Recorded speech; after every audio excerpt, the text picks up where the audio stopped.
നമ്മുടെ വാതിലിലോ ബെഡ്റൂമിലോ നിൽക്കുന്ന സ്റ്റാറുകൾ നമ്മുടെ ജീവിതത്തെ സ്വാധീനിക്കും. അതിനാൽ നിങ്ങളുടെ എൻട്രൻസിലും ബെഡ്റൂമിലും നിൽക്കുന്ന നക്ഷത്രത്തെ എന്താണെന്ന് മനസ്സിലാക്കുകയും യഥാവിധി അതിനെ കൈകാര്യം ചെയ്യുകയും ചെയ്തില്ലെന്നുണ്ടെങ്കിൽ വലിയ പറ്റിപ്പിലേക്കും കടബാധ്യതയിലേക്കും നമുക്ക് പോകാൻ ഉള്ള ഒരു ചാൻസ് ഉണ്ട്. അതിൻ്റെ വേണ്ടുന്ന പരിഹാരങ്ങൾ ചെയ്യുകയോ അല്ലെങ്കിൽ ഏത് റൂമാണ് നല്ലതെന്ന് നോക്കിയിട്ട് ഒരുപക്ഷെ ബെഡ്റൂം ഒന്ന് മാറുകയോ ചെയ്യുന്നത് ഒരുപാട് ഗുണങ്ങൾ നമ്മുടെ ജീവിതത്തിൽ ഉണ്ടാകും. ഒരു വീട് കൺസൾട്ട് ചെയ്യാനായിട്ട് നമ്മൾ പോയപ്പോഴത്തേക്ക് ആ വീട് പുറമേ നിന്ന് പല കാര്യങ്ങളും നോക്കി, എന്നിട്ട് ആ വീടിൻ്റെ ഫ്ലൈങ് സ്റ്റാർ നമ്പർ എടുത്തു.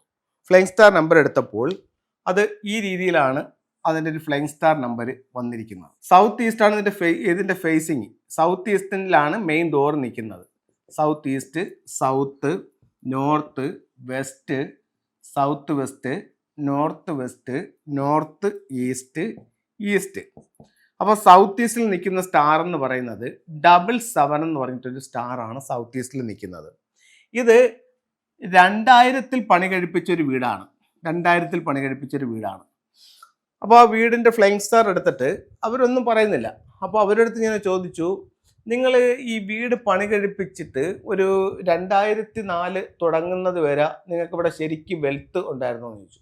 അപ്പോൾ പറഞ്ഞു, ശരിയാണ്, ഹസ്ബൻഡ് ഗൾഫിലായിരുന്നു. ഇപ്പോൾ ഇവിടെ വീട് പണി കഴിപ്പിച്ച് പോയതിനു ശേഷം അദ്ദേഹത്തിന് ജോലിക്ക് പ്രൊമോഷൻ ഉണ്ടായി, ഒരുപാട് സാമ്പത്തികമായിട്ടുള്ള നേട്ടങ്ങളുണ്ടായി. പക്ഷേ 2004 തുടങ്ങിയപ്പോഴത്തേക്ക് ഇവരുടെ ഉണ്ടായിരുന്ന പൈസ എല്ലാം ഇവരുടെ 1-2 ബന്ധുക്കളും പാർട്ട്നേഴ്സും കൂടെ ചേർന്ന് ഇവരെ പറ്റിച്ചുകൊണ്ടുപോയി. പൈസ ശരിക്കും ഉണ്ടാക്കി. എന്നുണ്ടാക്കി? 2002 അവർ വീട് വെച്ച് കയറിയ അന്ന് മുതൽ 2004 ഫെബ്രുവരി വരെ ഇവർ ശരിക്കും കാശുണ്ടാക്കി. ഫെബ്രുവരി കഴിഞ്ഞപ്പോഴത്തേക്കെന്ന് പറഞ്ഞു കഴിഞ്ഞാൽ ഇവരിൽ ഉണ്ടായിരുന്ന പൈസ പല കാരണങ്ങളാൽ ഇവരുടെ റിലേറ്റീവ്സും ഈ പാർട്ട്നേഴ്സും കൂടെ ഇവരെ പറ്റിച്ചു. അത് എന്താ സംഭവിച്ചതെന്ന് ചോദിച്ചു കഴിഞ്ഞാൽ, അതായത് 1984 മുതൽ 2004 വരെ ഉള്ള ഒരു 20 കൊല്ലം ആ ടൈമിലാണ്, ആ ഒരു പീരീഡിലാണ് ഇവർ വീട് വെച്ചത്. വീട് വെച്ചപ്പോൾ ഇവരുടെ മെയിൻ ഡോർ നിൽക്കുന്ന സ്ഥലത്ത് 77 എന്ന് പറഞ്ഞിട്ടൊരു സ്റ്റാർ ഉണ്ടായിരുന്നു. അതിൽ ഈ വാട്ടർ സ്റ്റാർ 7 എന്ന് പറയുന്നത് വെൽത്ത് സ്റ്റാർ ആയിരുന്നു. കാരണം ഈ ടൈമിൽ പ്രോസ്പെരിറ്റി ആയിട്ടുള്ള സ്റ്റാർ 7 ആയിരുന്നു, 7th പീരീഡ് ആയിരുന്നു. അപ്പോൾ ആ സമയത്ത് അവരുടെ വീട്ടിലേക്ക് ശരിക്കും പൈസ വരികയും അവർക്ക് ഒരുപാട് സാമ്പത്തിക നേട്ടങ്ങൾ ഉണ്ടാക്കുകയും ചെയ്തു. അത് കഴിഞ്ഞു, ആ ഒരു ടൈം പീരീഡ് കഴിഞ്ഞു. അതായത് 2004 മുതൽ 2024 വരെയുള്ള അടുത്ത 20 കൊല്ലം പീരീഡ് 8ലേക്ക് കൺവെർട്ട് ചെയ്യപ്പെട്ടു. അങ്ങനെ ചെയ്ത സമയത്ത് ഈ സ്റ്റാറിന്റെ യഥാർത്ഥ സ്വഭാവം എന്ന് പറയുന്നത് പറ്റിപ്പും കടബാധ്യതയുമാണ്, റോബറി സ്റ്റാർ ആണ്. അപ്പോൾ ഇതിന്റെ ഈ ടൈമിലായിരുന്നെങ്കിൽ ഇത് അതിന്റെ ടൈമിലെ സ്റ്റാർ ആയിരുന്നു. കാരണം ആ 84, 2004 അത് അതിന്റെ ഒരു ടൈം, ഓരോരുത്തർക്കും ഓരോ ടൈം ഉണ്ടെന്ന് പറയില്ലേ, അതുപോലെ 7ന്റെ ടൈം ആയിരുന്നു ആ ഒരു ടൈം. ആ സമയത്ത് ആ 7 എന്ത് ചെയ്തു? ഇവർക്ക് ഒരുപാട് സമ്പത്ത് കൊടുത്തു. ആ ടൈം വിട്ടപ്പോൾ അത് അതിന്റെ യഥാർത്ഥ സ്വഭാവം കാണിച്ചു. യഥാർത്ഥ സ്വഭാവം എന്താണ്? പറ്റിപ്പും കടബാധ്യതയുമാണ്. അപ്പോൾ ഇവർക്കുണ്ടായിരുന്ന സമ്പത്തെല്ലാം എന്ത് ചെയ്യപ്പെട്ടു? പറ്റിച്ചോണ്ട് പോകപ്പെട്ടു. ഇപ്പൊ തരാമെന്ന് പറഞ്ഞ് വാങ്ങിച്ചുകൊണ്ട് പോയിട്ട് തിരിച്ചു കിട്ടാത്ത രീതിയിലുള്ള ഒരു അവസ്ഥയിലേക്ക് അത് പോയി. അപ്പോൾ നമ്മുടെ വാതിലിലോ ബെഡ്റൂമിലോ നിൽക്കുന്ന സ്റ്റാറുകൾ നമ്മുടെ ജീവിതത്തെ സ്വാധീനിക്കും. അതുപോലെ ഇപ്പൊ വീണ്ടും ഒരു കാലഘട്ടം മാറിയിട്ടുണ്ട്. എപ്പോഴാണ്? 2024 വീണ്ടും ഒരു പീരീഡ് മാറി. ഇത് 2004 സംഭവിച്ചതാണ്. ഓരോ 20 വർഷങ്ങളാണ് ഓരോ കാലഘട്ടമായിട്ട് ഫംഗ്ഷനിൽ കണക്കാക്കുന്നത്. 2004 ഇത് എനർജി ഷിഫ്റ്റ് ആയപ്പോൾ ഇവിടെ എന്ത് സംഭവിച്ചു? 7ന്റെ പ്രോസ്പെരിറ്റി പോയിട്ട് 8 വന്നു.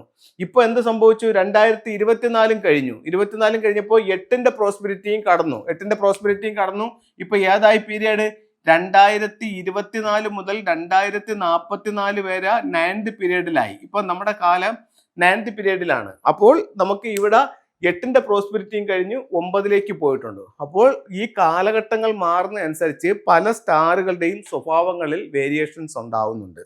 അപ്പൊ അതനുസരിച്ച് നമ്മുടെ വീട്ടിലെ നക്ഷത്രങ്ങൾ എന്താണെന്നും അത് നമ്മുടെ എൻട്രൻസിൽ എന്താണെന്നും നമ്മുടെ ബെഡ്റൂമിൽ എന്താണെന്നും അത് നമ്മൾ എങ്ങനെ സ്വാധീനിക്കുന്നു എന്നുള്ളതൊക്കെ നമ്മൾ കൃത്യമായിട്ട് മനസ്സിലാക്കണം. ഇതിലൊരു കാര്യം എന്ന് പറയുന്നത്, ഈ പറയപ്പെടുന്ന കാര്യങ്ങളെല്ലാം വാസ്തുവിലുള്ളതല്ല. ഇത് ചൈനീസ് വാസ്തുകലയായ ഫെങ്ഷുയുമായി ബന്ധപ്പെട്ടിട്ടുള്ളതാണ്. ഇത് ലോകത്തെല്ലാ സ്ഥലത്തും ഒരുപോലെ തന്നെ വർക്കാവും.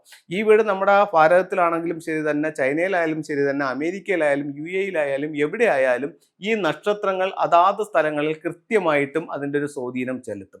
അതിനാൽ നിങ്ങളുടെ എൻട്രൻസിലും ബെഡ്റൂമിലും നിൽക്കുന്ന നക്ഷത്രത്തെ എന്താണെന്ന് മനസ്സിലാക്കുകയും യഥാവിധി അതിനെ കൈകാര്യം ചെയ്യുകയും ചെയ്തില്ലെന്നുണ്ടെങ്കിൽ ഒരുപക്ഷെ വലിയ പറ്റിപ്പിലേക്കും കടബാധ്യതയിലേക്കും നമുക്ക് പോകാൻ ഉള്ള ഒരു ചാൻസ് ഉണ്ട്. അപ്പോൾ ഒരിക്കലും അങ്ങനെ സംഭവിക്കാതിരിക്കട്ടെ. അതിൻ്റെ വേണ്ടുന്ന പരിഹാരങ്ങൾ ചെയ്യുകയോ അല്ലെങ്കിൽ ഏത് റൂമാണ് നല്ലതെന്ന് നോക്കിയിട്ട് ഒരുപക്ഷെ ബെഡ്റൂം ഒന്ന് മാറുകയോ ചെയ്യുന്നത് ഒരുപാട് ഗുണങ്ങൾ നമ്മുടെ ജീവിതത്തിൽ ഉണ്ടാകും. നമുക്ക് ഫെങ്ഷുയുടെ ചില ടൂളുകളിലേക്ക് പോവാം. ഇത് നമുക്ക് ബാക്കോ മിററാണ്. ഇതിന് 8 ദിക്കുകളുണ്ട്. ഇത് വീടിൻ്റെ പ്രധാന വാതിലിൻ്റെ മുകളിൽ വെളിയിൽ വെക്കുമ്പോഴത്തേക്ക് 8 ദിക്കുകളുടെ സംരക്ഷണമാണ് നമുക്ക് ലഭിക്കുന്നത്. അതുപോലെ ഇതിൻ്റെ ലെഫ്റ്റും റൈറ്റും ഓരോ ഫ്യൂഡോക്സിൻ്റെ സിമ്പിൾസും ഇതുപോലെ വെക്കാവുന്നതാണ്.